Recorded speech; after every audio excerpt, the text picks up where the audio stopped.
እንግዲህ እነዚህ ሁለት ዋና ዋና ምልክቶችን ካየን በኋላ አንዳንድ ቃላትን ደግሞ ከመጽሐፍ ቅዱስ እንድናይ እፈልጋለሁ።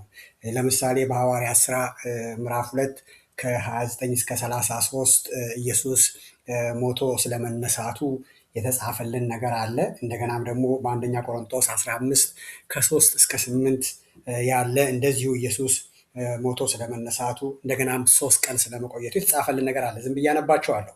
አንደኛው በዓለ ሃምሳ በሆነበት ቀን ህዝቡ ሲደነቅ ሲገረም፣ እነዛ ሰዎች በተለያየ ቋንቋ ሲናገሩ እንዴት የሀገሮቻችንን ቋንቋ ሁሉ እየሰማን ነው እያለ ህዝቡ በሚደነቅበት ሰዓት የሆነ ነገር አለ።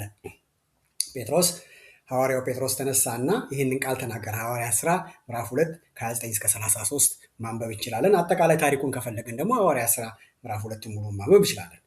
እንደዚህ ይላል 29 እስከ 33 ወንድሞች ሆይ ስለ አባቶች አለቃ ስለ ዳዊት እንደሞተም እንደተቀበረም ለእናንተ በግልጥ እንድናገር ፍቀዱልኝ። መቃብሩም እስከ ዛሬ በእኛ ዘንድ ነው። ነቢይ ስለሆነ ከወገቡ ፍሬ በዙፋን ያስቀምጥ ዘንድ እግዚአብሔር መሐላ ስለማለለት ስላወቀ ስለ ክርስቶስ ትንሣኤ አስቀድሞ አይቶ ነፍሱ በሲኦል እንዳልቀረች ሥጋውም መበስበስን እንዳላየ ተናገረ። ይህን ኢየሱስን እግዚአብሔር አስነሳው። ለዚህም ነገር እኛ ሁላችን ምስክሮች ነን ብሎ ጴጥሮስ ለሕዝቡ ሲናገር ተነስቷል ኢየሱስ ብሎ ለሕዝቡ ሲናገር እናያለን። ይሄ በአጠቃላይ ከመዝሙር 131 የዳዊት ትንቢት ጋር አጣቅሶ የተናገረው ቃል መሆኑን እናያለን። እንደገናም ደግሞ ለአሕዛብ ሐዋርያ የሆነው ጳውሎስ በአንደኛ ቆሮንቶስ 15 ከ3 ከ8 እንዲህ ሲል ይናገራል። እኔ ደግሞ የተቀበልኩትን ከሁሉ በፊት አሳልፌ ሰጠኋችሁ፣ እንዲህም ብዬ መጽሐፍ እንደሚል ክርስቶስ ስለ ኃጢአታችን ሞተ ተቀበረ፣ መጽሐፍም እንደሚል በሦስተኛው ቀን ተነሳ። ሦስተኛው ቀን ተነሳ። ለኬፋም ታየ፣ በኋላም ለ12ቱ፣ ከዚያ በኋላ ከ500 ለሚበዙት ወንድሞች በአንድ ጊዜ ታየ። ቁጥር 8 ከሁሉም በኋላ እኔ ጭንጋፍ ለመሆን ለእኔ ደግሞ ታየ ይላል። ከሁሉም በኋላ እንደ ጭንጋፍ ለመሆን ለእኔ ደግሞ ታየ ይላል። ምን እያለን ያለው? ኢየሱስ ክርስቶስ በሦስተኛው ቀን ተነስቷል። መጽሐፍም ያንን ያረጋግጣል። ያ ብቻ አይደለም፣ 12ቱም አይተውታል፣ ሌሎች 500ም አይተውታል፣ እኔም አይቼዋለሁ፣ ተነስቷል እያለን ነው ያለው። ታዲያ ይሄ ከሆነ እንዴት ነው ኢየሱስ ክርስቶስ በሦስተኛው ቀን ከተነሳ እንደ ቃሉ መሰረት 3 ሌሊትና 3 ቀን በመቃብር ካደረ እንደተሰጠው የዮናስ ምልክት ያን ከሆነ ታዲያ እንዴት ነው አሁን የምንከተለው አርብ ተሰቀለ፣ አርብ ተቀበለ፣ እሁድ ተነሳ የሚለው አቆጣጠር ትክክል ነው ወይ ነው? እሱን ነገር ላይ ነው በጣም ማተኮር ያለብን። ይህን ለመመለስ በደንብ መማር ያለብን ነገር ምንድን ነው? አቆጣጠሩን ነው። የዛሬዋ ቤተክርስቲያን የምትቆጥረው በዘመኑ ካላንደር ነው። እናም በተጨማሪ ቤተ ክርስቲያን በመጽሐፍ ቅዱስ ውስጥ ያሉትን 2 አይነት ሰንበቶች ለይታ አለማስተማሯ ይሄንን ቆጠራ ላይ የሳተች ይመስላል። ሌላው ልማድ ከልጓም ይጠብቃል እንደሚባለው በልማድ ቤተ ክርስቲያን በፊት እንትን ያለችውን ይዛ ስለምትሄድ አንዳንድ ጊዜ ምንም እንኳን አይደለም ይሄ በቃ ህዝቡ እንትን እያለው ነው፣ ምንም አይደለም፣ ከድህንነታችን ጋር ምንም የሚያካሄደው ነገር የለም እያልን ሁሉንም ነገር ስለምናቀለው ከባህል ጋር ስለምናያይዘው ሊሆንም ይችላል። ነገር ግን ይህ ጥያቄ መመለስ ያለበት ጥያቄ ነው። ስለዚህም መጽሐፍ ቅዱስ እንደማይጠራመስ፣ መጽሐፍ ቅዱስ እርስ በርሱ እንደውም እንደሚደጋገፍ፣ አንዱ አንዱን እንደሚያብራራ ማየት ነው። እና ይህንን ካልኩ የአሁኑ አቆጣጠር ምን ይመስላል? አሁን እንዴት ነው ቤተክርስቲያን የምትቆጥረው? ቃላቶቹስ መጽሐፍ ቅዱስ ውስጥ ቃሎቹስ የት ጋር አሉ? የሚያሻሙትስ እነማን ናቸው? የሚለውን ነገር ልናገር ፈልጋለሁ እዚህ። አሁን ያለችው ቤተክርስቲያን ፋሲጋን እንዴት ትቆጥራለች? እነዚህን እንትኖች እንድታዩልኝ እፈልጋለሁ። አንደኛ ኒሳን ያልኩት የአይሁድ የመጀመሪያ ወር ኒሳን ስለሆነ በዘጸአት 12 ጀምራችሁ ማንበብ ትችላላችሁ። ዘጸአት 12 ከቁጥር 2 ጀምሮ እግዚአብሔር የሚናገረው ነገር ስላለ ለሙሴና ለአሮን እንደነገራቸው በዚህ ወር ይሄ ወር የመጀመሪያ ወራችሁ ይሁን፣ ዓመታችሁ ይሁን፣ የመጀመሪያ ዓመታችሁ ይሁን፣ የመጀመሪያ ወራችሁ ይሁን፣ ይሄ ወር በገባ በ10ኛው ቀን በጉን ትለያላችሁ። ከዛ በኋላ እስከ 14ኛው ቀን ድረስ ትጠብቃላችሁ። በ14ኛው ቀን በጉ ይታረዳል። በጉ ከታረደ በኋላ በ15ኛው ቀን እንደዚህ ይሆናል፣ በ16ኛው ቀን እንደዚህ ይሆናል እያለ እግዚአብሔር የሰጠው ነገር አለ። ያንን ነገር እዚህ ጋር የተወሰኑትን አምጥቻለሁ። ለምን? ይሄ የአሁኗ ቤተክርስቲያን ፋሲካን የምትቆጥርበት ሁኔታ ስለሆነ አንዳንድ ነገር የዘለለችው ስላለ እሱን ለማሳየትም እዚህ ጋር ሞክራለሁ። ከዛ በኋላ ግን ትክክለኛውስ አቆጣጠር እንዴት ነው የሚለውን መጨረሻ ላይ ስመጣ አሳያለሁ። አሁን ያለችዋ ቤተክርስቲያን ግን ፋሲካን እንዴት ትቆጥራለች ነው። ሌላው አሁን እኛ የምንቆጥረው እንዴት ነው? ቀንን ስንቆጥር እንዴት ነው? ቀንን ስንቆጥር በኢትዮጵያ አቆጣጠር ነው የምቆጥረው። ቀንን ስንቆጥር ከጠዋቱ 1 ሰዓት እስከ ምሽቱ ፀሐይ ስትጠልቅ ድረስ ያለውን 12 ሰዓት እንላለን። ከዛ በኋላ ከምሽቱ 1 ሰዓት እስከ ሌሊቱ 12 ሰዓት ሲነጋ ያለውን 12 ሰዓት እንላለን። ሁለቱን 12 ሰዓት እንደምርና 1 ቀን እንላለን። 24 ሰዓት 1 ቀን ስለሆነ 1 ቀን እንላለን። ስለዚህ ከምንድን ነው የምንጀምረው? ቀን ማታ ብለን ነው የምንጀምረው። መጽሐፍ ቅዱስ ግን ቀን ማታ ነው የሚጀምረው? ቀንም ሆነ ማታም ሆነ ነው የሚለው መጽሐፍ ቅዱስ? ወይስ መጽሐፍ ቅዱስ ማታም ሆነ ቀንም ሆነ ነው የሚለው? ይህንን ዘፍጥረት ላይ ሄዳችሁ መመልከት ትችላላችሁ። በኋላ እመጣበታለሁ የቀኑን ደግሞ ስለማሳይ በሌላ ፓወርፖይንት። ነገር ግን ይሄ የአሁኗ ቤተክርስቲያን ቀንን ስለሆነ መጀመሪያ የምታመጣው፣ ቀጥሎ ማታን ስለሆነ እና ቀንና ማታን በአንድ ላይ ነው እንትን የምትለው። ቀን መጀመሪያ አምታ ማታ አንተ 24 ሰዓት ነው የምትለው። ባይብል መጽሐፍ ቅዱስ ደግሞ በዘፍጥረት ላይ ማታን መጀመሪያ ያመጣና ቀንን ቀጥሎ ያመጣና 1 ቀን ይላል። ብቻ በአሁኗ ቤተክርስቲያን አቆጣጠር ከሄድን እንደዚህ ከሆነ የሚቀመጠው ኒሳን 14 ደግሞ በጉ የሚታረድበት ቀን ከሆነ የአሁኗ ቤተክርስቲያን ደግሞ ራት የተበላው ሐሙስ ነው ካለች፣ በጉ ሐሙስ ነው የሚታረደው ካለች፣ በጉ እዚህ ጋር ከታረደ ሐሙስ ከታረደ ምንድን ነው የሚሆነው? ዘጸአት 12 ከ6 እስከ 14 ያለው የት ቦታ እንደሚገባ አላውቅም። ለዚህ ነው ጥያቄ ምልክት ያደረኩት። በዚህ አሁን አላብራራውም፣ በኋላ ስለማብራራው። በዚህ መሰረት ግን የት ጋር እንደሚገባ እናውቀውም። ከዛ በኋላ ማቴዎስ 26 ከ20 እስከ 35 እነዚህ ነገሮች እዚህ ከተፈጸሙ ኢየሱስ ክርስቶስ ሄዳችሁ አዘጋጁልኝ አላቸው። ምናልባት እዚህ ይሆናል እንግዲህ የሚሆነው። ቀን ላይ ነው ሄደው የሚያዘጋጁት። ማታ ላይ ሄዱ፣ በሉ። ከበሉ በኋላ ከእናንተ አንዱ ይክደኛል፣ ከእናንተ አንዱ አሳልፎ ይሰጠኛል አለ። ሂድ አለው። ሄደ። እሱ እንግዲህ አርጋለው የምታደርገውን አርጋለው ሄደ። እነሱ ደግሞ ወደ ጸሎት ቦታ ሄዱ።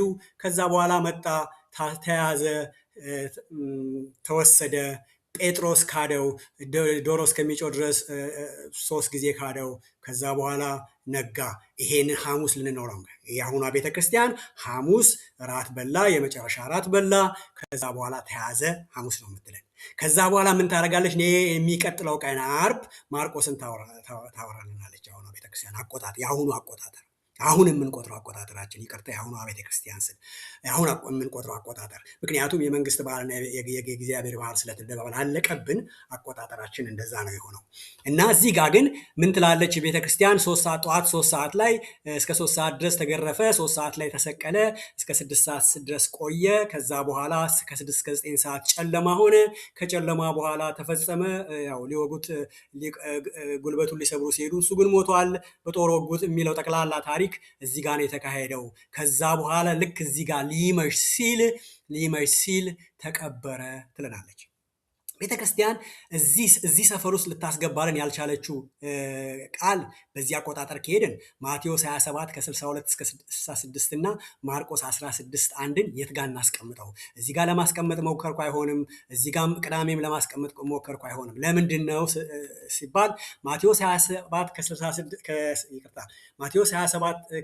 እስከ 66 የሚያወራው ከተሰቀለ በኋላ፣ ኢየሱስ ከተቀበረ በኋላ መቼ ቀን እንደሆነ አይነግረንም። ግን አንድ ነገር አለ መርሳት የሌለብን። ኢየሱስ ክርስቶስ የተቀበረው ሰንበት ከመግባቱ በፊት ነው። ሴቶቹ ደግሞ እስከ መጨረሻው ሰዓት ድረስ ያዩ ነበር፣ የት ቦታ እንደሚያኖሩት ያዩ ነበር። ከዛ በኋላ ሰንበት ገባ። ሰንበት ከገባ ማቴዎስ 27 ከ62 እስከ 66 የሚነግረን እነዚህ ፈሪሳውያን ወደ ሄሮድስ ሄደው ይሄ ሰውዬ በ3 ቀን እነሳለሁ ብሎ ነበረ፣ የሁለተኛው ስህተት ከአንደኛው ስህተት እንዳይበልጥ ይሄ ነገር ይጠበቃሉ። መቼ? የዛን ቀን አይመስለኝም። ከዛን ቀን በኋላ ነው ያሉት። ከዛ ቀን በኋላ ደግሞ ሰንበት ከሆነ በአሁኑ አቆጣጠር በቤተ ክርስቲያን አቆጣጠር መደበኛ ሰንበት ከሆነ በሰንበት ቀን ደግሞ አይመላለሱም። ስለዚህ እዚህም እንዳላስቀምጠው ግራ ገባኝ ያልኩት ያንን ነው። ሌላው ደግሞ ማርቆስ 16 አለ። ማርቆስ 16 ላይ አንድ ላይ ሴቶቹ ሽቶ ሊገዙ ሄዱልናል። ሽቶ ገዝተው ይለናል። መቼ ነው ሽቶ ሊገዙት? ከዛ በፊት ወይንስ የዛን ቀን? ዓርብ ዕለት ሊገዙ አይችሉም። ለምን? እስከ መጨረሻው ሰዓት ድረስ ነበሩ እዛ ቦታ ላይ እና ኦልሬዲ ማታ ሆነ፣ ሰንበት ገብቷል። በእነሱ አቆጣጠር ሰንበት የሚቆጠረው ማታ ሲገባ ስለሆነ። ሌላው ደግሞ ቤተክርስቲያን ያላስተዋለችውና አንድ ነገር ያለ ዮሐንስ 19:31 እስከ 32 እውነትም የልብ ሐዋርያ ነው። እሱ ልብ ጋር የሚጠጋው ሐዋርያ የጻፈልን ነገር አለ። ያንን ክፍል ባነብላችሁ ደስ ይለኛል። ትልቅ ነገር ነው፣ ግን አይነገረንም ወይንም አናነበውም ወይንም በስነ ስርዓት አናየውም። ስናነበው ዝም ብለን ሰንበት ሆነ ብለን ስለምናልፍ፣ ግን የሚነግረን ነገር አለ። ዮሐንስ ምዕራፍ 19 ከ31 እስከ 32 ተመልከቱት። እንደዚህ ይላል፣ አይሁድም የማዘጋጃት ቀን ስለሆነ ያ ሰንበት ትልቅ ነበረና ይላል። ምን ማለቱ ነው? ያ ሰንበት ትልቅ ነበረና ሲል ዮሐንስ፣ ያ ሰንበት ትልቅ ነበረና ሲል ዮሐንስ ኢየሱስ ክርስቶስ ስለሚሰቀል ነው ትልቅ የሆነው እንዴ? አይመስለኝም። ዮሐንስ የሚለን ነገር አለ። ከዚህ ቀን በኋላ የሚመጣው ሰንበት ትልቅ ነው ሲል ስለ ቀዳሚው ሰንበት አይደለም ዮሐንስ እያወራ ያለው፣ ስለ 15ኛው ቀን ስለሚሆነው ነገር ነው እያወራ ያለው። ስለዚህ ይሄንን ጥቅስ እዚህ ቦታ አላስቀምጠውም አልቻልኩም። ለዚህ ነው ጥያቄ ምልክት ያስገባሁበት። ይሄ ልዩ ሰንበት፣ አንደኛ ዮሐንስ ልዩ ሰንበት አይለውም። ኢየሱስ ክርስቶስ ስለተሰቀለ ልዩ ሰንበት አይሆንም። ኢየሱስ ክርስቶስማ እሱ እኮ አዳኝ አይደለም፣ እሱ እኮ እንትን ነው ብለው ነው እንደ ኃጢአተኛ ወስደው ነው እየገደሉት ያለው። እንደ በቃ እንዴት ነው ሌላ ሃይማኖት ይዞ እንደመጣ ሌላ ነገር ይዞ እንደመጣ አድርገው እየገደሉት ያለ ነው። ያንን ልዩ ሰንበት ነው በኢየሱስ ክርስቶስ ምክንያት አይልም ዮሐንስ። ዮሐንስ እየነገረን ያለ ነገር አለ። ምን? በ15 የሚካሄድ የእግዚአብሔር ቃል የሚለን ቀን አለ፣ ኒሳን 15 ላይ የሚሆን እሱም በኋላ ስመጣ እናየዋለን። ስለዚህ እዚህ ጋር የአሁኗ ቤተክርስቲያን የአሁኑ አቆጣጠር ይሄንን የት ጋር ታስቀምጠው ግራ የሚያጋባ ነው። ለዚህ ነው የጥያቄ ምልክት አድርጌ ያስከለፍት። ስለዚህ በዚህ አሁን አቆጣጠር ከሄድን እንግዲህ ሐሙስ ከተያዘ እና ሐሙስ ከተወሰደ ዓርብ ዕለት ከተቀበረ ቀኑን በሙሉ ሲሰቃይ ነው ያለው። ዓርብ ማታ ከተቀበረ በዚህ አቆጣጠር ከሄድን ኢየሱስ ዓርብ ተሰቀለ ለዘንበት ዝግጅት ለማለት ለቅዳሜ ዝግጅት ስለነበረ ቀበሩት ካልን የመጀመሪያ ምሽት ብቻ ነው እዛን ቀን ያደረው። ለዚህ ነው እዚህ ጋር በመቃብር ውስጥ የነበረው የመጀመሪያ ምሽት ብዬ አስቀመጥኩት። ከዛ ቅዳሜ ነው የሚሆነው መደበኛው ሰንበት ይሆናል ማለት ነው። ከዛ በኋላ እነዚህ ነገሮች ያው ጥያቄ ምልክት ያስቀመጥኩት የት ጋር ላስቀምጠው ነው፣ ግራ ስለገባኝ ነው ይሄንን ያረኩት። ከዛ ቅዳሜ ሆነ። ቅዳሜ ደግሞ ሲሆን ምንድነው? ያ ሰንበት ስለሆነ ምንም ነገር ስለማይነቃነቁ እነዛም ሰዎች ሁሉም ሰው እንትን ስለሚል ሁለተኛው ምሽት እና የመጀመሪያው ቀን ነው የሚሆነው ማለት ነው። ስለዚህ እሁድ ደግሞ ጠዋት ነው የተነሳው ካልን እዚህ ጋር ከተነሳ እሁድ አልዋለም አላደረም ማለት ነው። ስለዚህ ሁለት ምሽትና አንድ ቀን ብቻ ነው በመጽሐፍ ቅዱስ በዚህ በአሁኑ አቆጣጠር ከሄድን። ነገር ግን ይሄ ነው ወይ ነው? ያ ነው ወይ እየሆነ ያለው ነው? በመጽሐፍ ቅዱሳችን ውስጥ የተሰጡት አይነት ሰንበቶች ስንት አይነት ሰንበቶች አሉ ላለው አሁን ወደ ትክክለኛው አቆጣጠር ይሆናል ወደምለው ትክክለኛው አቆጣጠር ነው እየሄድኩ ያለሁት። አንደኛ የእግዚአብሔር በዓላት የተባሉ በዓላቶች አሉ። በዘሌዋውያን ምዕራፍ 23 ከ2 እስከ 44 በደንብ ልታነቡት ትችላላችሁ። ዘሌዋውያን 23 ላይ የተጠቀሰ ያለ ነገር አለ። ወደዛ እንሄዳለን ማለት እዛ ከመሄዳችን በፊት የምጠይቀውና የምናገረው ነገር አለ እንድታስተውሉልኝ እንድታብሰለስሉ ስለምፈልግ። የኢየሱስ ቃል ትክክል ነው ብዬ ነው የተነሳሁት። መጽሐፍ ቅዱስ እርስ በርሱ አይጠራመስም ነው እያልኩ ያለሁት። ነገር ግን እኛ እንደማናውቀው ነገር አለ ብያለሁ። የቀን አቆጣጠሩም በደንብ አልያዝንም። ሁለተኛው ደግሞ የሰንበቶች አይነት ነው። ሁለተኛው ዋና ጥያቄ መመለስ ያለበት ሰንበት ነው። ስንት አይነት ሰንበቶች አሉ? ስንት አይነት የተቀደሱ ጉባኤዎች አሉ? የትኛው ሰንበት ነው መቼ የተሰጠው? በማን የተሰጠው? የትኛው ሰንበት ነው የተቀደሰ ጉባኤ ተፈጻሚነት ያገኘው? የትኛው ነው የሚቀጥለው? ይህንን ነገር በደንብ አድርገን ማየት አለብን። ያው ሁላችንም የምናውቀው በመጽሐፍ ቅዱስ ውስጥ በጥቅሉ ሁላችንም የምናውቀው ለዚህ ነው። እዚህ ወደኋላ መለሳለሁ። እዚህ ጋር የሳት ነው። እዚህ ጋር ዓርብ ለተሰቀለ ቅዳሜ ሰንበት ነው ብለን የሳትንበት ምክንያት ለምንድን ነው? ሁላችንም የምናውቀው ዘፍጥረት ላይ ገና ኃጢአት ሳይገባ የተሰጠውን ሰንበት ነው። ነገር ግን በመጽሐፍ ቅዱስ ውስጥ በጥቅሉ ሁለት የተለያዩ ትቀድሳቸው ዘንድ አስብ ወይንም ሰንበት ተብለው የተመደቡ ቀናቶች አሉ። የመጀመሪያውና ሁላችንም የምናውቀው በዘፍጥረት 2 ከ2 እስከ 3 ወይንም አሁን እዚህ ፓወርፖይንት ላይ እንደምታዩት ዘሌዋውያን 23:3 ወይንም ዘጸአት ላይ ደግሞ የተሰጠው ዘሴም ለሙሴ የተሰጠው ቃል ነው የምናየው። ዘጸአት ላይ ያ ቃል ተጠቅሶልን እናያለን። ይህንን ክፍል ማለት ነው። እና ምንድን ነው የሚለው? በዘፍጥረት 2 ከ2 እስከ 3 ያለውን ሳነበው ከዛ ቃል ነው የማነበው፣ ከዘፍጥረት ነው የማነበው። እግዚአብሔርም የሰራውን ስራ በሰባተኛው ቀን ፈጸመ፣ በሰባተኛውም ቀን ከሰራው ስራ ሁሉ አረፈ። እግዚአብሔርም ሰባተኛውን ቀን ባረከው ቀደሰውም። እግዚአብሔርም ሊያደርገው ከፈጠረው ስራ ሁሉ በእርሱ አርፏልና ይለናል። ይሄ እንደዚህ ተብሎ የተጠቀሰው ሰንበት በአጭሩ እግዚአብሔር ሰው ያርፍበት ዘንድ እንዲችል ከሰራው መልካም ስራ ያረፈበት ሰባተኛው ቀን ነው። ይህ ሰንበት ቅድም እንዳልኩት በዘጸአት 20:11 ላይም እግዚአብሔር ለሙሴ በሰጠው ትእዛዝ ውስጥ ተጠቅሶ የምናገኘው ሰባተኛው ቀን ወይንም ቅዳሜ የሚውለው ሰንበት ነው። እንዴት ነው ቅዳሜ የምትለው እንዳትሉኝ፣ ያው እሁድ አሃዱ ነው ራሱ ቃላቱ ራሱ ስለሚናገር ብዙም አልሄድም። እሁድ ማለት አሃዱ ማለት ነው። አሃዱ ማለት ደግሞ መጀመሪያ ማለት ነው።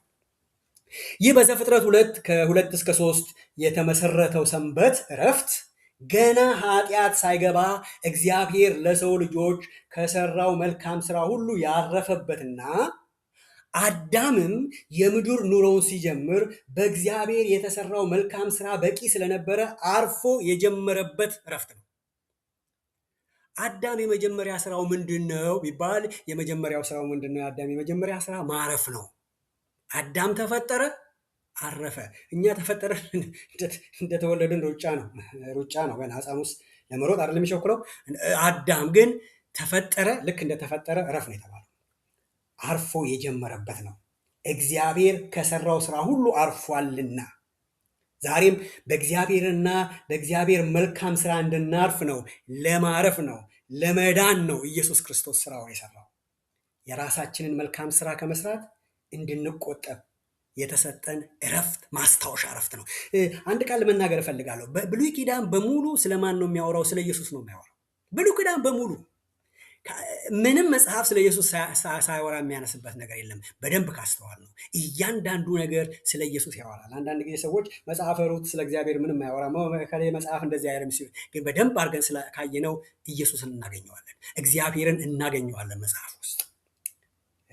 ስለዚህ የእግዚአብሔር ቃል ጠቅላላ የተጻፈው የተነገረው እግዚአብሔር በዓላቶቼ ብሎ ራሱ በዚህ በዘሌዋውያን ላይ ሲሰጥ እግዚአብሔር ስለማን ነው እየተናገረ ያለው? ስለ ኢየሱስ ነው እየተናገረ ያለው። የሚሆነውን ነገር በሙሉ ስለ ኢየሱስ ነው እያወራ ያለ። ስለ በዓል አከባበር አይደለም የእግዚአብሔር ጉዳይ። የእግዚአብሔር ጉዳይ ስለ ልጁ ስለ ኢየሱስ ክርስቶስ መተረክ ነው። ልጁ ኢየሱስ ክርስቶስ የሚያደርገውን ነገር ነው አስቀድሞ እየተናገረ ያለው። ይህ በዘፍጥረት 2 ከ2 እስከ 3 የተሰጠው የሰንበት በብሉይ ኪዳን በነበሩ የእግዚአብሔር ሰዎች ሲታሰብ የነበረ ሰንበት ነው። ሆኖም ግን የአይሁድ ሃይማኖት ከተፈለገበት ዓላማ ውጭ ለብዙ ዘመን ሲጠቀምበት እንደቆየም እናነባለን እና እነሱ በሰንበት ቀን ተቀምጠው ሲውሉ ኢየሱስ ከመጣ በኋላ በሰንበት ምኩራብ እየገባ ሲያስተምር ሲፈውስ እንደገና ምን አላቸው? መልካም ነገር ማድረግ እንደተፈቀደ ሲነግራቸው እናያለን። ኢየሱስ ክርስቶስ እነሱ በሰንበት እንዴት ትፈውሳለህ? በሰንበት እንዴት የጎበጠችውን ታቀናለህ? በሰንበት እንዴት ሽባውን ታስነሳለህ? ሲሉት መልካም ነገር ማድረግ ተፈቅደዋል።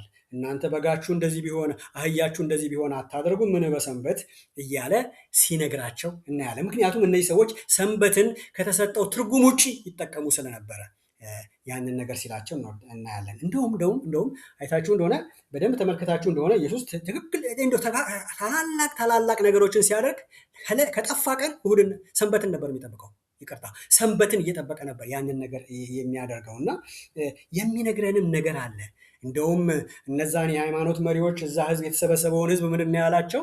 በሰንበት ቀን እናንተ ሸክማችሁ የከበደ እንዴ? እነዚህ ሰዎች ሰንበት አይደለ እንዴ? አርፈው የለ እንዴ? ተቀምጠው የለ እንዴ? ኢየሱስ ግን እያለ ያለው ኖ አላረፋችሁም፣ ከነሸክማችሁ ናቸው ያላችሁ፣ እናንተ ሸክም የከበዳችሁ ወደ እኔ ኑ ይላቸው ነበር። ስለዚህ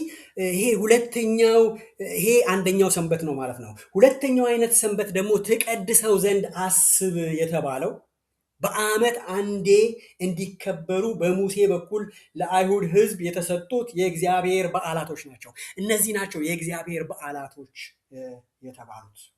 በተወሰነላቸው ጊዜ የሚታወጁ የእግዚአብሔር በዓላቶች። ቁጥር 4 ላይ እንደዚህ ይላል። እዚህ ጋር አልጻፍኩትም። በዘሌዋውያን 23:4 ላይ የተመረጡ የእግዚአብሔር በዓላት ብላችሁ በተወሰነላቸው ጊዜ የምታውጇቸው የተቀደሱ ጉባኤዎች እነዚህ ናቸው አለ እግዚአብሔር። የተቀደሱ ጉባኤዎች ናቸው። የሚወሰኑት ደግሞ የሚደረጉት ደግሞ በተወሰነላቸው ጊዜ ነው። ምን ማለት ነው? በዓመት አንዴ የሚደረጉ ናቸው። ከመጀመሪያው ቀን እስከ 7ኛው ቀን በአንዱ ቀን ሊሆኑ ይችላሉ። የእግዚአብሔር በዓላቶች ናቸው። የህዝብ አይደሉም፣ የእግዚአብሔር በዓላቶች ናቸው። ለዚህ ነው ቅድም እንትን ስንል የእግዚአብሔር በዓል ነው ወይስ በመጀመሪያው እንትኔ ላይ የእግዚአብሔር በዓል ነው ወይስ የሰው በዓል ነው የምናከብረው ያልኩት። የእግዚአብሔር በዓል እነዚህ ናቸው ብሎ ነው የሰጠን። ምንም አይደለም። ወደ ብሉይ ኪዳን አንሄድም። ምናልባት አሁን ያለነው አዲስ ኪዳን ውስጥ ነው። አዎ አዲስ ኪዳን ውስጥ ነን ያለነው። ነገር ግን እነዚህ ነገሮች ስለ ኢየሱስ ነው የሚናገሩት። እነዚህ ነገሮች ደግሞ በአዲስ ኪዳን ተፈጻሚነት አግኝተዋል። እነዚህ ነገሮች ናቸው ሰንበቶቹ፣ ሁለተኛዎቹ ሰንበቶች፣ ያልተያዙት ሰንበቶች። እነሱም በደንብ እንድትይዙልኝና ከኢየሱስ ጋር ግንኙነታቸው ምንድን ነው የሚለውን በአጭሩ ቢያንስ የመጀመሪያ ሶስቶቹን እናገራለሁ፣ አራቶቹን እናገራለሁ። ሌላውን ሶስቱን በሌላ ርዕስ ሌላ ጊዜ እንመጣበታለን። ዘሌዋውያን 23:3 መደበኛ ሰንበት። ያኛው መደበኛ ሰንበት ማለት በቃ ቅዳሜ ጠብቀው የሚያደርጉት። እግዚአብሔርም ሙሴን እንዲህ ብሎ ተናገረው፣ ለእስራኤል ልጆች እንዲህ ብለህ ነገራቸው፣ 6 ቀን ስራ ይሰራ፣ በ7ኛው ቀን ግን የእረፍት ሰንበት ነው፣ የተቀደሰ ጉባኤ ይሆንበታል። ምንም ስራ አትስሩም፣ በምትኖሩበት ሁሉ ለእግዚአብሔር ሰንበት ነው ይላል። ይሄ ምንድን ነው? መደበኛው ሰንበት ነው። ሌላው ሰንበት ትቀድሳቸው ዘንድ የተባሉት ሌላው ሰንበት ስንል ከቁጥር 5 ጀምረን ማንበብ እንችላለን። የመጀመሪያው ዘሌዋውያን 23:5 ያለው ምንድን ነው? ፋሲጋ ነው። አሁን እንግዲህ ቀኗንም በደንብ አቴንሽን ሰጥታችሁ እንድታዩልኝ ይፈልጋለሁ። ምን ይላል? በመጀመሪያው ወር በ14ኛው ቀን ሲመሽ የእግዚአብሔር ፋሲጋ ነው ይላል። በመጀመሪያው ቀን በመጀመሪያው ወር በ14ኛው ቀን ሲመሽ የእግዚአብሔር ፋሲጋ ነው ይላል። ፋሲጋ ወደ ክርስቶስ ስናመጣው፣ ምክንያቱም ይሄ ሁሉም ነገር የሚናገረው ስለ ክርስቶስ ነው ብያለሁ። እነዚህ በዓላቶች ሁሉ የሚናገሩ ስለ ክርስቶስ ነው ብያለሁ። ከዓለም ባርነት ነፃ እንድንወጣ ከእግዚአብሔር ፍርድ እንድንድን ክርስቶስ በመስቀል ላይ በእኛ ምትክ መሞቱን የሚያሳይ ነው። ፋሲጋችን ክርስቶስ ታርዷልና አይደል እንዲ ያለን ሐዋርያው። ያ ነው። ይህንን አንደኛ ቆሮንቶስ ምዕራፍ 5 ቁጥር 7 ላይ፣ አንደኛ ጴጥሮስ 1:18 ላይ ማየት እንችላለን። ይሄ በ14 የሚሆነው ፋሲጋ ነው። ክርስቶስ የሚታረድበት ፋሲጋ ነው። ይህንን ነገር በደንብ ልናየው ያስፈልጋል። ሌላው ሁለተኛው በዓል ቀጥሎ ያለው በዓል ነው። በደንብ ተመልከቱት።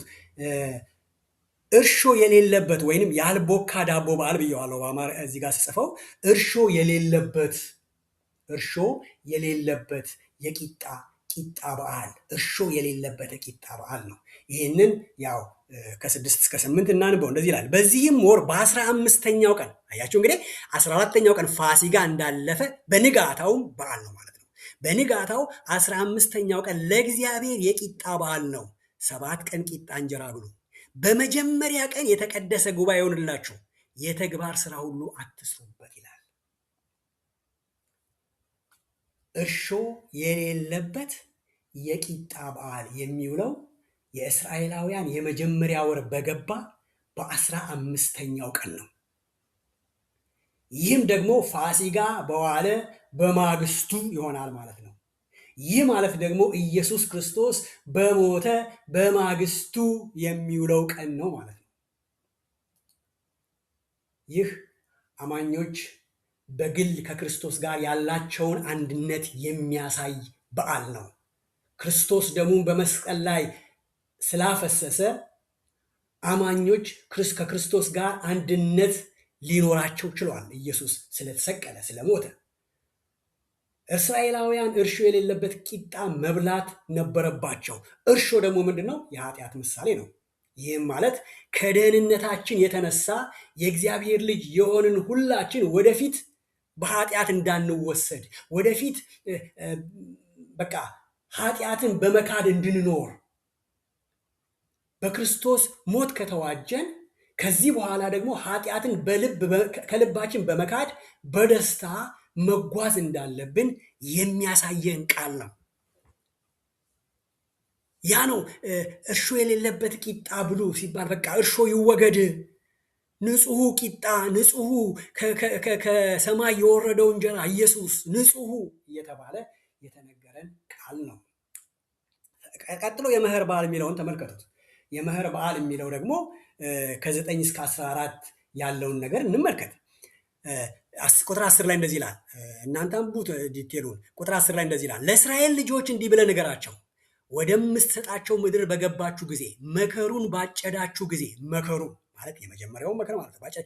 የእናንተን መከር በኩራት ነዶ ወደ ካህኑ አምጡት። የትኛውን? በኩራቱን። በኩራቱ ማለት መጀመሪያ የሚታጨደውን፣ መጀመሪያ የሚያዘውን፣ ከመሬት መጀመሪያ የሚነቀለውን እሱን ወደ ካህኑ አምጡት። እርሱም ነዶውን በእግዚአብሔር ፊት እንዲሰምርለት ይወዝውዘው። ከዛ ምን ይላል? ቀኑ ሲናገር በማግስቱ ከሰንበት በኋላ ካህኑ ይወዝውዘው ይላል። አያችሁ እዚህ ጋር በዓለ ሃምሳ በኋላ አይደለም የሚለው፣ ከሰንበት በኋላ ይለዋል። የትኛውን ሰንበት ነው እያለ ያለው? ስለዚህ ከበዓለ ሃምሳና ከሰንበቱ መካከል አንድ ቀን አለ ማለት ነው። ከዛ በኋላ ሰንበቱ አለ። ከሰንበቱ በኋላ ይወዝውዘው ነው የሚለን። ከሰንበቱ በኋላ ማለት እሁድ ማለት ነው። በዚህ አቆጣጠር ስመጣ በኋላ እመጣለሁ እና ኢያሱ ላይ ደግሞ ያንን ነገር ይነግረናል ጎላ አድርጎ። የእስራኤልም ልጆች ኢያሱ ምዕራፍ 5 ቁጥር 10 እስከ 12 አሁንም እዚህ ፓወርፖይንቱ ላይ ታዩታላችሁ። የእስራኤልም ልጆች በገልገላ ሰፈሩ። ከወሩም በ14ተኛው ቀን በመሸ ጊዜ በኢያሪኮ ሜዳ ፋሲጋ አደረጉ። ከፋሲጋውም በኋላ በነጋው የምድሪቱን ፍሬ የቂጣ እንጎቻ ቆሎም በዚያው ቀን በሉ። በነጋውም ከምድሪቱ ፍሬ ከበሉ በኋላ መናው ቀረ። ከዚያም በኋላ ለእስራኤል ልጆች መና አልመጣላቸውም፣ ነገር ግን በዚያው ዓመት የከነዓንን ፍሬ በሉ ይለናል። እና ይህ የመከር በዓል የክርስቶስን ትንሣኤ የሚወክል በዓል ነው። አንደኛ ቆሮንቶስ ምዕራፍ 15ን መመልከት እንችላለን።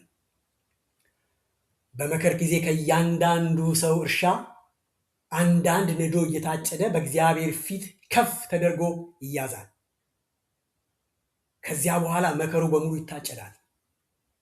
ያ ማለት ምን ማለት ነው? የመጀመሪያው ለእግዚአብሔር በኩር የሆነው ከሙታን የተነሳው ኢየሱስ ነው። ከዛ በኋላ ደግሞ የጌታ ታላላቆች ጌታን የተቀበሉት ሁሉ ከዛ በኋላ ይነሳሉ። ነገር ግን መጀመሪያ ግን የእግዚአብሔር በኩር መነሳት አለበት፣ በእግዚአብሔር ፊት መቅረብ አለበት። ኢየሱስ ክርስቶስ ከሞቱት መካከል በመጀመሪያ ተነስቶ ለእግዚአብሔር የተሰጠ መሆኑን የሚያሳይበት ነገር ነው። ለምንድን ነው ኢየሱስ ክርስቶስ ወደ አባቴ አላረኩም አትንኪኝ ሲል ብዙ ነገር እንተረጉመዋለን፣ ግን የሚለው ነገር አለው። ገና ወደ አባቴ አልቀረብኩም፣ መወዝወዝ አለበት በአባቱ ፊት። ከዛ በኋላ ደግሞ የጴንጤቆስጤው በዓል ወይንም የመጀመሪያው ፍሬ በዓል መከበር አለበት። እሱን ካልኩ በኋላ ከዛ በኋላ ሌላውን በዓል ለሌላ ጊዜ እንቀጥለዋለን። የጴንጤቆስጤው በዓል ደግሞ ተመልከቱት፣ እዚህ ጋር የሚናገረው ነገር አለ። የወዘወዛችሁት ነዶ ይላል። ይሄ እንግዲህ ነዶ ከተወዘወዘ በኋላ የወዘወዛችሁት ነዶ ከምታመጡበት ቀን በኋላ 7 ማግስት ከሰንበት ማግስት ፍጹም 7 ጊዜ 7 ቁጥሩ ይላል። 7 ጊዜ 7 ስንት ነው? 49 ነው። እስከ 7ተኛ ሰንበት ማግስት ድረስ ማግስቱን ስንጨምር 50 ቀን ማለት 50 ቀን ቁጠሩ። አዲሱንም የእህል ቁርባን ወደ እግዚአብሔር አቅርቡ። ምን እያለ ነው? በዓለ ሃምሳን እየነገረ ነው። አሁንም በዓለ ሃምሳ የሚቆጠረው ከማን ነው? የወዘወዛችሁት ነዶ ከምታመጡበት ቀን በኋላ ክርስቶስ ከተነሳበት ቀን በኋላ ጀምራችሁ ቁጠሩ ነው የሚለው። የጴንጤቆስጤ በዓል የቂጣ መወዝወዝ በዓል ይህ ከሰማይ መጥቶ በሰው ልብ የሚያድረው የመንፈስ ቅዱስ ትንቢት ነው። እግዚአብሔር እየተናገረ ያለው አስቀድሞ በበዓለ ሃምሳ ቀን ያ ነገር እንደሚፈጸም፣ ያም ቀን ደግሞ የአዲስ ኪዳን ቤተክርስቲያን የተወለደችበት ቀን መሆኑን ያው በሐዋርያት ሥራ ምዕራፍ 2 ላይ እናነባለን። ይህም የሆነው ክርስቶስ በተነሳ ከመቃብር በተነሳ በ50ኛ ቀን ነው። እዛ ውስጥ ብዙ ነገሮች አሉ። ዝም ብለን ዲቴል ስናረብ 2 ቂጣዎች ምናምን ነገር የሚል አለ። ወደዛ አልገባም። ነገር ግን እነዚህን 3ቱን ከተናገርኩ ያው ከክርስቶስ ከዚህ ቀን ጋር ስለሆነ እየተነጋገርን ያለ ነው። እነዚህን 3ቱን ነገሮች ከተናገርኩ እንግዲህ ስለዚህ ኢየሱስ ክርስቶስ በ14ኛው ቀን ሲመሽ ይያዛል። ከዛ በኋላ በ15ኛው ቀን የቂጣ በዓል ይሆናል። ከዛ በ16ኛው ቀን ክፍት ቀን አለ ማለት ነው። ምክንያቱም ከተወዘወዘ ስለዚህ እነዚህን የእግዚአብሔር በዓላት በደንብ ካየን እና እነዚህ አብሶ 4ቱን ነገሮች ከተነጋገርን ከ1 እስከ 4 ያሉትን ታዲያ ምንድን ነው ቀን አቆጣጠሩስ እንዴት ነው የሚለውን ማየት አለብን። ቀን አቆጣጠሩ ደግሞ በመጽሐፍ ቅዱስ ቀናት እንዴት እንደሚቆጠሩ እንዴት ነው የሚነግረን? ዘፍጥረትን መመልከት ነው። ዘፍጥረት ምዕራፍ 1 ቁጥር 5፣ ዘፍጥረት ምዕራፍ 1 ቁጥር 8፣ 1 13 እያለ ማታም ሆነ ጠዋትም ሆነ የመጀመሪያው ቀን፣ ማታም ሆነ ጠዋትም ሆነ ሁለተኛው ቀን፣ ማታም ሆነ ጠዋትም ሆነ 3ኛው ቀን እያለ ይነግረናል። እና ዘፍጥረት 2 ከ2 እስከ 3 በ7ኛውም ቀን እግዚአብሔር ያደረገውን ስራ ፈጸመ አረፈም ይለናል። ያን ሰንበት ማለት ነው። በአጠቃላይ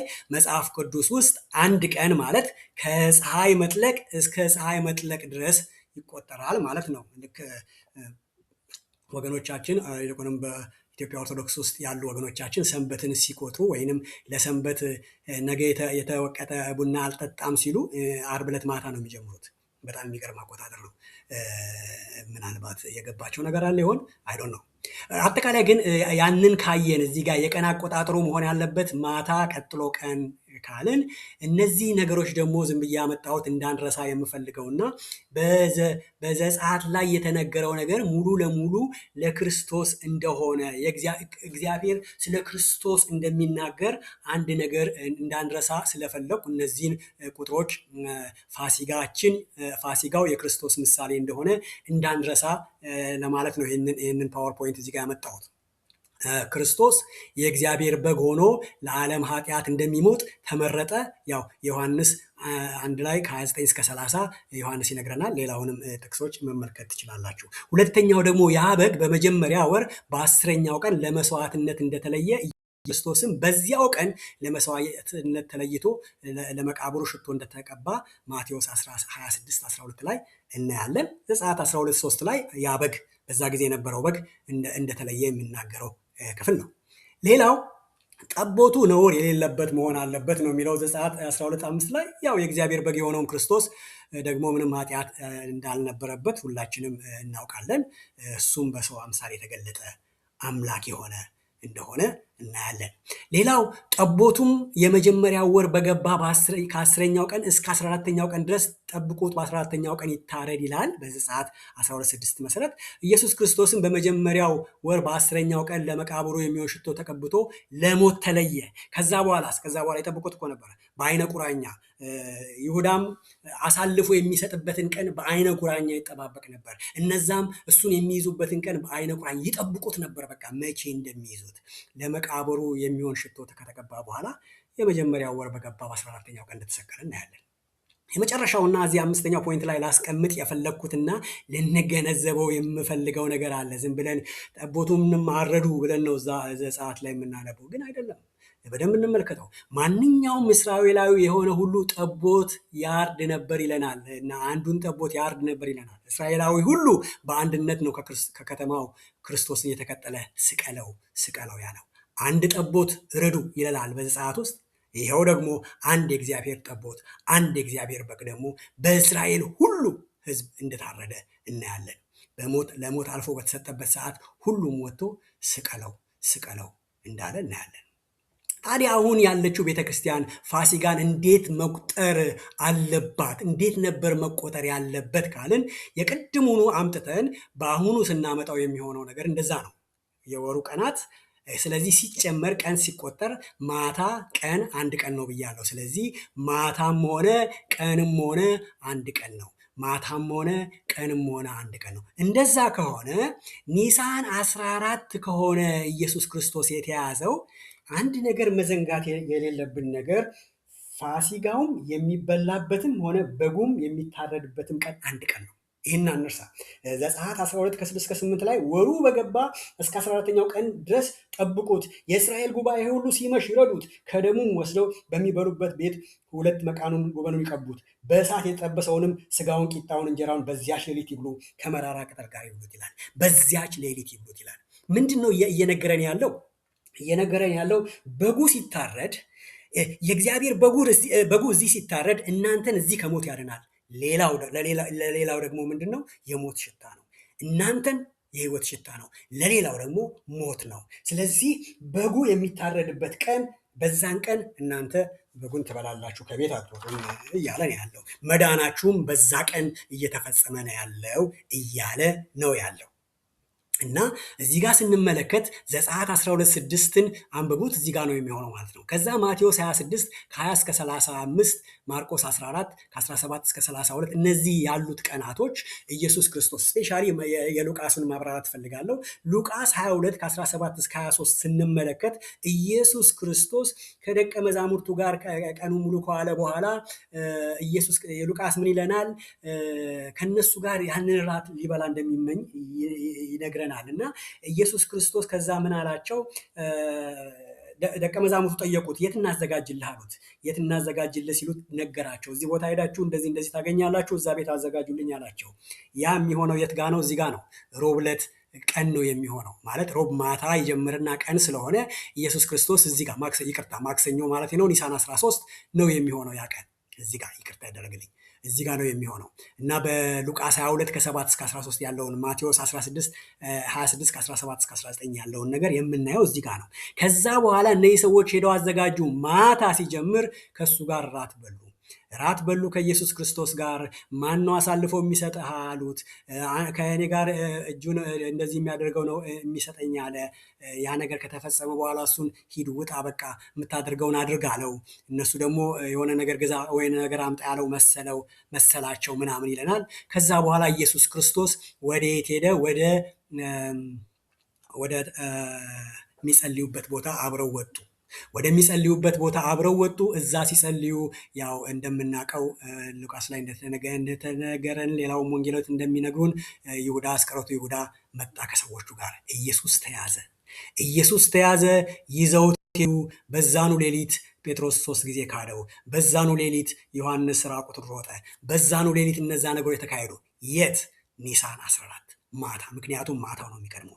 ከማታው በኋላ ኒሳን 14 ቀን ጠዋት ላይ ኢየሱስ ክርስቶስ በማርቆስ 15 ላይ በደንብ እንደምናየው ቀረበ፣ ንጉሱ ፊት ቀረበ፣ ብዙ ነገር ተደረገ፣ ተገረፈ፣ ትንቢት ተናገር ተባለ። ከዛ በ3 ሰዓት ላይ ተቀበረ። ለታሪኩ ስላልሆነ ዛሬ የመጣሁት፣ ለቀን ስለሆነ የመጣሁት፣ ታሪኩን እናንተ አንቡት። ከዛ በኋላ ተሰቀለ። እስከ 6 ሰዓት ተሰቀለ፣ ቆየ። ከ6 እስከ 9 ሰዓት ጨለማ ሆነ፣ ተፈጸመ አለ። ኢየሱስ ሞተ። ከዛ ምን ይለናል እዚህ ጋር? እነዛ ሰዎች መጡ። አርማትያሱ ዮሴፍ መጣ። ከዛ በኋላ ስጋውን ጠየቀ። ከዛ በኋላ ወሰደና ቀበረ። ለምን? ሰንበት ከመሆኑ በፊት። ያቺ ቅድም ያልኳችሁ የዮሐንስ 19:31-32 እዚህ ጋር ነው የምትመጣው። የዮሐንስ 19:31 እስከ 32 ምንድን ያለን? ቅድም ዮሐንስ ታላቅ ሰንበት ነበረና ነው የሚለን። ታላቁ ሰንበት ማን ነው ካለን፣ ይሄ ያልቦካ ቂጣ የሚበላበት ሰንበት ነው። ይሄ ሰንበት ነው። አንሌቨንድ ብሬድ፣ ያልቦካ ዳቦ ሰንበት የምንለው ሰንበት ነው። ታላቁ ሰንበት፣ እርሾ የሌለበት የቂጣ በዓል የምንለው ሰንበት ነው እዚህ ጋር ዮሐንስ እየነገረን ያለው። ስለዚህ ረቡዕ የመጨረሻ እራት ኢየሱስ በላ።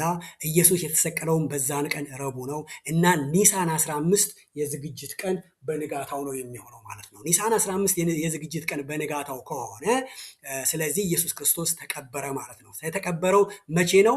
ልክ ሮብ ቀን ሲያልቅ ማለት ሐሙስ ሲጀምር፣ ማታ ስለሆነ የሚጀምረው አቆጣጠሩ፣ ማታ ላይ ተቀበረ። ስለዚህ ልዩ ሰንበቱ ሐሙስ ማታ ጀመረ ማለት ነው። ልዩ ሰንበቱ ጀምሮ ሙሉውን ሐሙስ ቀንም ማታም ኢየሱስ የመጀመሪያው ቀን በልዩ ሰንበት ቀን መቃብሩ ሆድ ውስጥ ዋለ፣ አደረ። ሁለተኛው ቅዳሜ የእሑድ ዓርብ የቅዳሜ ማዘጋጃ ይቅርታ። ሁለተኛው ኒሳን 16 ዓርብ የሰንበት ዝግጅት።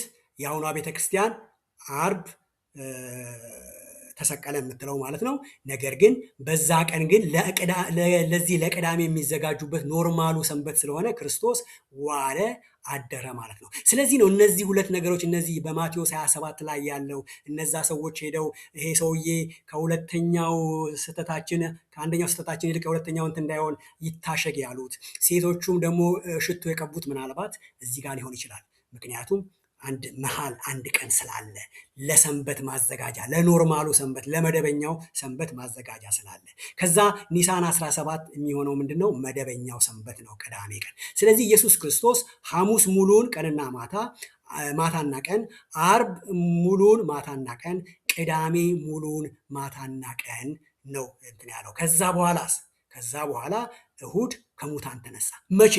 መቼ እንደሆነ መጽሐፍ ቅዱስ አይነግረንም። መጽሐፍ ቅዱስ የሚነግረን ነገር ግን ምን አለ? በጠዋት ሴቶቹ ሲሄዱ ኢየሱስ ክርስቶስ ከሙታን እንደተነሳ፣ ሴቶቹ ሲሄዱ ኢየሱስ ክርስቶስ ተነስቶ እንዳገኙት ይነግረናል ማቴዎስ። አንዳንድ ነገር ደግሞ ልናገር የምፈልገው ነገር አለ። ማቴዎስ 28 1-12 እሁድ ምን ይለናል? የማቴዎስማ የሚገርም ነገር አለ። በሰንበትም መጨረሻ ቀን ይለናል። በሰንበት መጨረሻ ቀን። ስለዚህ የሚነግረን ነገር አለ ማለት ነው። እዛ አካባቢ ሰንበቶች ነበሩ እንደማለት ነው የሚነግረን።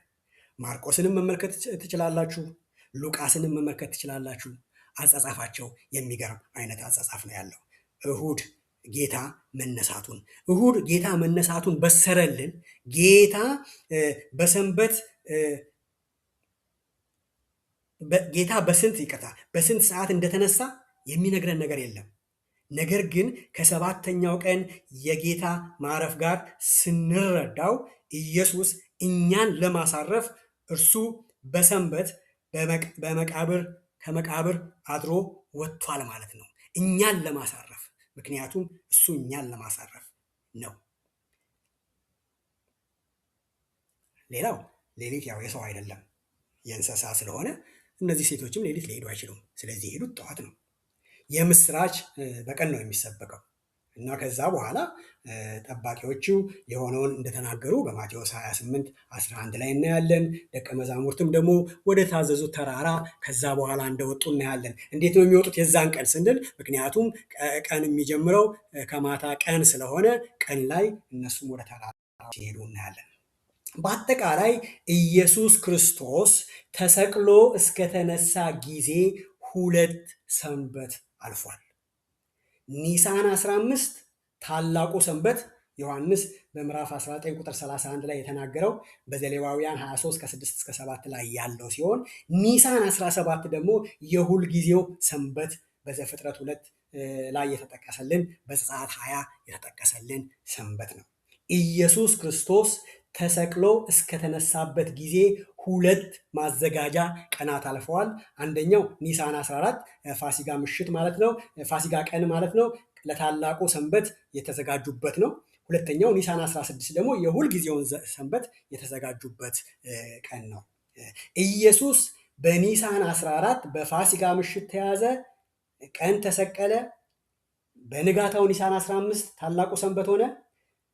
ኢየሱስ ለእኛ በመሰቀሉና በመሞቱ የጠበቀልን ታላቁ እረፍት ሆነ። ልክ ተሰቀለ፣ ሲቀበር የዛን ቀን ታላቁ እረፍት ተጀመረ። በእርሱ ሞት እኛ አረፍን። እርሱ የእኛን ዕዳ ተፈጸመ ብሎ አንቀላፋ። እኛ በእርሱ ስራ ታላቅ እረፍት ኒሳን 15 ሆናለን። ወገኖቼ፣ እስራኤላውያን በታረደው በግ በኩራቸው መትረፍ ብቻ ሳይሆን ከባርነት ስራ ያረፉበት ታላቅ ቀን እንዲከበር ተጠየቁ። እየተጓዙ የሚያርፉ ከጉዞ ሳይሆን ከባርነት ከፈርዖን ባርነት ያረፉ ነበሩ። ዛሬም እኛ በክርስትና ጉዞአችን ውስጥ ሆነን በጌታ አርፈናል። ታላቅ እረፍት በጌታ ሞት አግኝተናል። አርፈን የምንጓዝ ነን። ጌታ ይባርካችሁ። በዚህ ጨርሳለሁ።